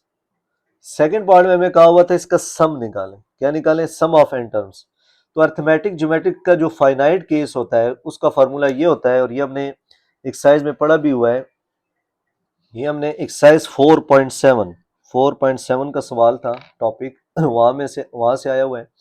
तो बस A1 की वैल्यू 5 है हमारे पास, D3 है और 2 है, जस्ट इसमें वैल्यू पुट करें, और n तो इसी तरह लिखेंगे क्योंकि उन्होंने कहा n टर्म्स तक करें। तो इसको हल कर ले, 1 माइनस 2 माइनस 1, 3 2 जा 6, ये 3n हो जाएगा, 2 में से 1 गया -1, ये -5 माइनस 6 इंटू 1 माइनस 2 की power n, minus minus plus 5 plus 3n into 2 की पावर n। तो 6 - 6 - 5 - 11 हो जाएगा, ये मल्टीप्लाई कर दिया था हमने अंदर। तो मुख्तसर ये किसी का आंसर आ गया हल होने के बाद, तो इसका मतलब है उसने क्वेश्चन सही किया हुआ है, उसको पूरे मार्क्स मिल जाएंगे। यहाँ पे हमारे पास क्वेश्चन 4 कंप्लीट हो गया। क्वेश्चन नंबर 5 जी, use binomial theorem to expand 101 under root plus 99 under square root separately और multiply the two expansion and approximate the final answer rounded to the 3 decimal places. ये question हमारे पास last time भी annual exam में आया हुआ है और ये हमारे पास एक्सरसाइज 7.2 में से सवाल है ये एक्सपेक्टेड। तो हम इसको हल कर दें। अब है हमारे पास 101 इंटू 99 स्क्वायर रूट। अब इस सवाल को बाइनोमियल थ्योरम से कहा हुआ है करें और सेपरेटली का लफ्ज लिखा हुआ था। क्या लफ्ज लिखा हुआ है क्वेश्चन में? सेपरेटली हल करें, यानी इस पे अलग बाइनोमियल थ्योरम लगाएं, इस पे अलग लगाएं और फिर इन दोनों का प्रोडक्ट लेके आंसर लिखें। अगर हम बाइनोमियल थ्योरम इस पे लगाए ना, तो क्योंकि ये हमारे पास स्क्वायर रूट 1/2 है फ्रैक्शन की फॉर्म में, तो जब हम पावर माइनस करेंगे तो ये हमारे पास मजीद पावर कम होती जाएगी, -1/2, फिर मजीद -1 करेंगे -3/2। तो कहने का मकसद यहाँ बाइनोमियल थ्योरम के बजाय हम बाइनोमियल सीरीज को प्रेफर करेंगे। तो उसके लिए हम क्या करते हैं, नहीं क्यों प्रेफर करेंगे मैंने आपको बता दिया, क्योंकि पावर जो है नेगेटिव रिड्यूस होती मतलब ज्यादा होती जाएगी और फ्रैक्शन की फॉर्म में ही रहेगा। तो बाइनोमियल सीरीज के लिहाज से 101 को हम ब्रेक डाउन कर देते हैं 100 + 1 की पावर 1/2 स्क्वायर रूट की जगह 100 कॉमन ले लेंगे, या 1 यहाँ पे 100 नहीं है, नीचे डिवाइड हो जाएगा। यहाँ पे 100 पे पावर अलहदा 1 + 1 और 100 पे पावर अलहदा आ जाएगी। 100 जो है हमारे पास 10 का स्क्वायर है, ये कट जाएगा और यहाँ 1 + 1 और 100 की पावर 1/2। यहाँ बाइनोमियल सीरीज लगा दे 1 + x की power n equal to 1 + nx plus neglecting square and higher power, ये तो क्वेश्चन में कहा हुआ है। तो ये जो 10 आ गया 1 + nx, इस वाली वैल्यू किससे मल्टीप्लाई कर दें, तो 1/2 इंटू 1/100 और हायर पावर को क्या कर दें, निगलेक्ट कर दें। 200 से मल्टीप्लाई होकर 1/200 डिवाइड करें और 10 को अंदर मल्टीप्लाई करके अप्रोक्सीमेट 101 का आंसर आ जाएगा 10.05। ये सवाल लास्ट एनुअल एग्जाम में भी आया था, लेकिन हमने प्रोडक्ट की फॉर्म में किया था डायरेक्टली, लेकिन यहाँ पे इन्होंने कहा हुआ है इन ये इकट्ठा करके हल किया था, यहाँ का है सेपरेटली हल करें। तो ये सेपरेटली एक हो गया। उसके बाद 99 को हम 100 - 1 लिख सकते हैं और अंडर रूट की जगह 1/2। उसी तरह 100 कॉमन लें और बाइनोमियल सीरीज लगा दें इस पे। 100 को हम 10 का स्क्वायर लिख देंगे, 1 प्लस माइनस को अंदर शिफ्ट कर दें -1 और 100 की होल पावर 1/2।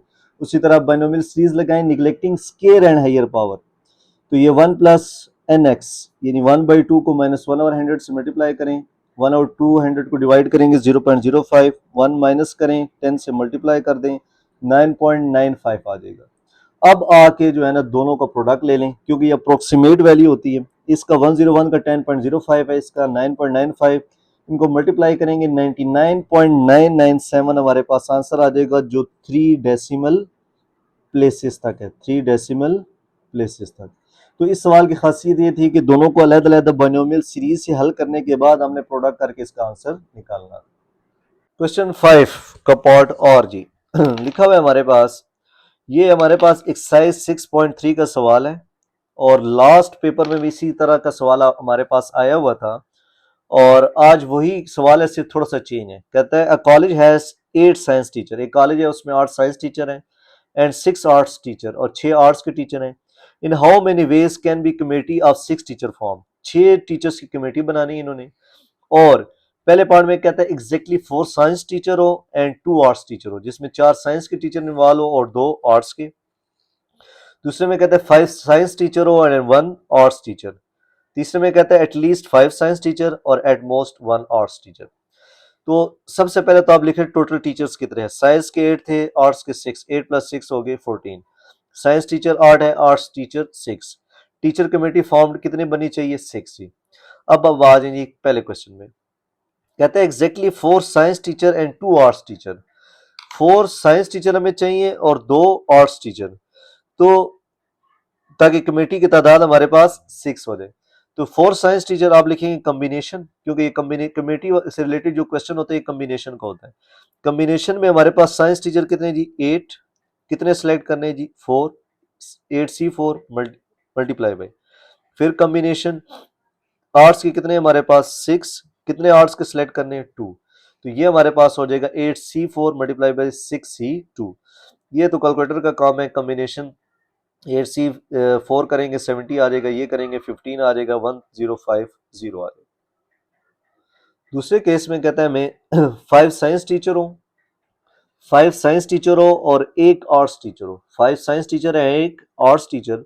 तो कॉम्बिनेशन साइंस टीचर थे हमारे पास 8 और कितने रखने हैं science 5 multiply by arts teacher है हमारे पास 6, कितने रखे हमने 1। तो 5 प्लस 6 6 कमेटी बंदे पूरे हो गए और 8 में से 5 6 में से 1, तो ये हुआ है। कैलकुलेटर में 8C5 करेंगे 56, 6C1 करेंगे तो 6 आ जाएगा। ये तरीकाकार इसका ये है, 8 लिखें, शिफ्ट दबाएं, कॉम्बिनेशन का बटन दबाएं, 5 दबाएं, तो आ जाएगा 56। चेक करें। इसी तरह 6 इसका आ जाएगा, मल्टीप्लाई करके 336 आ जाएगा। फिर है हमारे पास जी थर्ड पार्ट। थर्ड पार्ट थोड़ा सा डिफरेंट है हमारे पास। कहते हैं एटलीस्ट 5 साइंस टीचर हो, एटलीस्ट 5 साइंस टीचर होने चाहिए। जब एटलीस्ट का लफ्ज आ जाता है यानी कम से कम 5 हो और 5 से ज्यादा भी हो सकते हैं। तो साइंस टीचर थे 8, 5 कम से कम हो, तो आर्ट्स के थे हमारे पास 6। तो टोटल तादाद पूरी करने के लिए 5 जमा 1 6 करना पड़ेगा, क्योंकि कमेटी में जो फॉर्म्ड कमेटी मैंने लिखा था उसमें 6 तादाद होनी चाहिए। प्लस साइंस के 8, एटलीस्ट का मतलब एटलीस्ट 5 हो या 5 से ज्यादा, 5 से ज्यादा 6 बंदे हो सकते हैं, 6 के 6 साइंस के, और जो आर्ट्स के होंगे वो हमारे पास 0 हो जाएगा, आर्ट्स का कोई भी ना हो। तो ये हम तरीकाकार है इसको लिखने का, ये हमने लिख दिया। वैल्यू पुट करेंगे 56, इसका आंसर 56 आ जाएगा, इसका 6, इसका 28, इसका 1, मल्टीप्लाई करें 364 आ जाएगा। फिर इसी तरह कहता है एट मोस्ट 1 आर्ट्स टीचर, यानी at most 1 art teacher, maximum 1 arts teacher होने चाहिए। तो इसकी कॉम्बिनेशन कैसे बनेगी? टोटल साइंस टीचर थे 8, आर्ट्स के थे हमारे पास 6। अब आर्ट्स का कम से कम 1 हो तो 1 आ गया, तो साइंस के कितने होंगे 5, क्योंकि 5 प्लस 1 6, कमेटी के जो लोगों की तादाद थी वो हमारे पास 6 होने चाहिए, 5 प्लस 1 6। तो एट मोस्ट 1, मैक्सिमम 1 और उससे कम भी हो सकता है। तो उसके लिए क्या करेंगे, आर्ट्स के 6 एक भी सिलेक्ट ना हो कम से कम, और साइंस के क्या हो हमारे पास 6 के 6 सिलेक्ट हो जाए, 6 प्लस 0 6।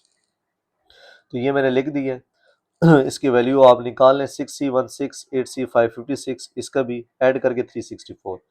इसमें थोड़ा सा सिर्फ इतना ख्याल रखना होता है कि नीचे जो तादाद होती है हमारे पास, ये इस केस में भी और इस केस में भी, सारे केसेस में वो 6 आनी चाहिए, क्योंकि वहां जो लिखा हुआ था जो कमेटी फॉर्म्ड है 6 teachers, committee of 6 teachers be form, तो नीचे तादाद 6 होनी चाहिए, बाकी आप देख ले ऊपर से जितनी सिलेक्शन कर सके। तो यहाँ पे हमारे पास क्वेश्चन नंबर 5 और कंप्लीट हो गया। क्वेश्चन 6 जी कहते हैं draw the graph of y equal to 2 sin x where minus pi by 2 से less than x less than pi by 2। ये एक्सरसाइज 9 में से आया हुआ है और आसान सा सवाल है, लॉन्ग क्वेश्चन में 8 नंबर का।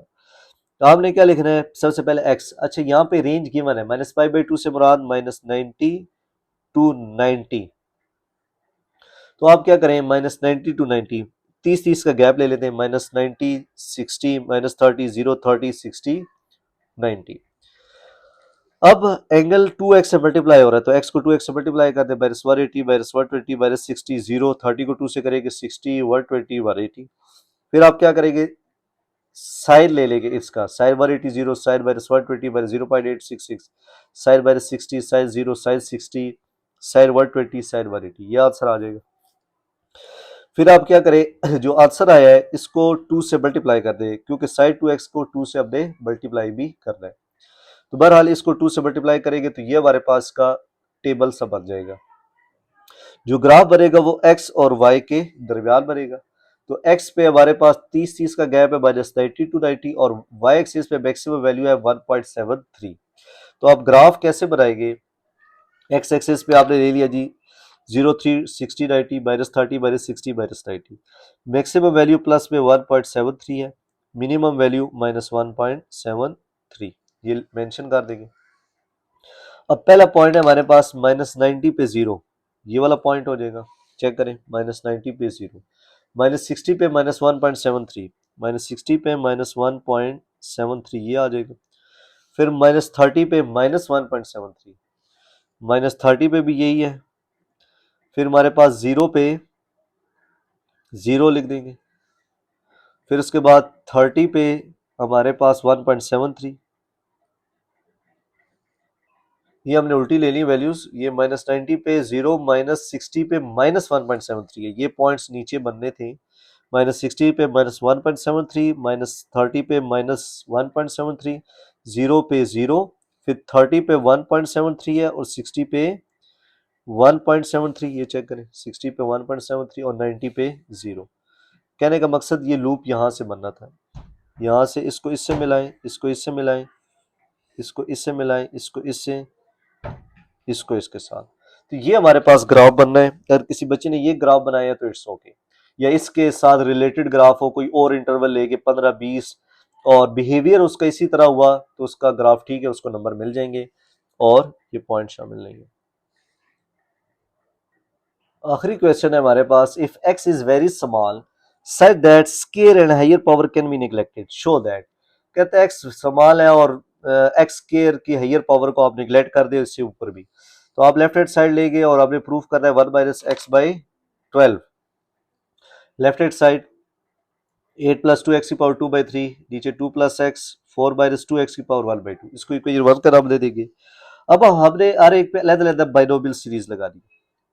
8 + 2 x की पावर 2/3 है, 8 का वन लेंगे तो यहाँ 1 बचेगा, 8 नीचे आके डिवाइड, 2 1 2, 2 4 8, तो 1 + x/4 की पावर 2/3। 8 पे पावर अलग आ जाएगी, इस पे अलग। तो बाइनोमियल सीरीज क्या होता है, 1 + x की power n = 1 + nx plus neglecting square and higher power. ये 3 3 काट जाएगा क्योंकि 8 2 की पावर 3 है। यहाँ मल्टीप्लाई करें 1 + nx 2/3 × x/4, तो 2 1 2, 2 2 4, तो x/6 आ जाएगा और हायर पावर निगलेक्ट कर देगी, यानी x से बड़ी पावर जो थी उसको निगलेक्ट कर दी। 2 का स्क्वायर 4, 4 का अंदर मल्टीप्लाई करें तो हमारे पास 4 + 4x/6 which is equal to 4 + 2x/3 आ जाएगा। 2 2 4, 2 3 6, ये होगी जी एक वैल्यू।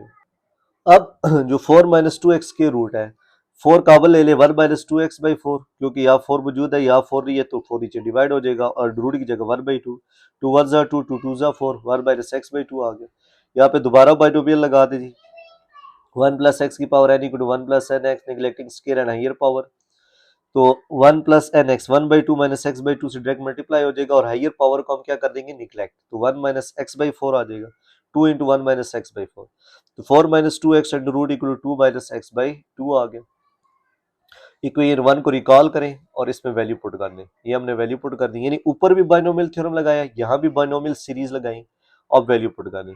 अब नीचे वाले वैल्यूज को मल्टीप्लाई कर दें, 2 2 4, 2 x/2 से होगा 2 2 काट के -x, फिर x2 से होगा 2x, फिर x - x²/2, ये तो हायर पावर है, इसको निगलेक्ट कर देंगे और ये अप्रोक्सीमेट आंसर आ रहा है हमारे पास 4 + 2x/3, 4 + x आ गया। ऊपर से बच्चों आप 4 कॉमन ले लेंगे तो 1 + 2x/6, 4 कॉमन लेंगे तो 2 तो चला गया, 2 नीचे डिवाइड 1 हो जाएगा तो x/6 आ जाएगा। ये आप यूज कर सकते हैं। 1 + 2x/4 × 3 कटिंग हो जाती है, 2 2 4, 2 3 6 आ जाएगी। नीचे से भी 4 कॉमन ले लें, 1 + x/4 आ जाएगा, 4 4 काट जाएगा, 1 + x/6 × 1 + x/4 की पावर -1, ये आ गया। फिर बाइनोमियल लगाएं, -1 x/4 से होगा -x/4 आ गया।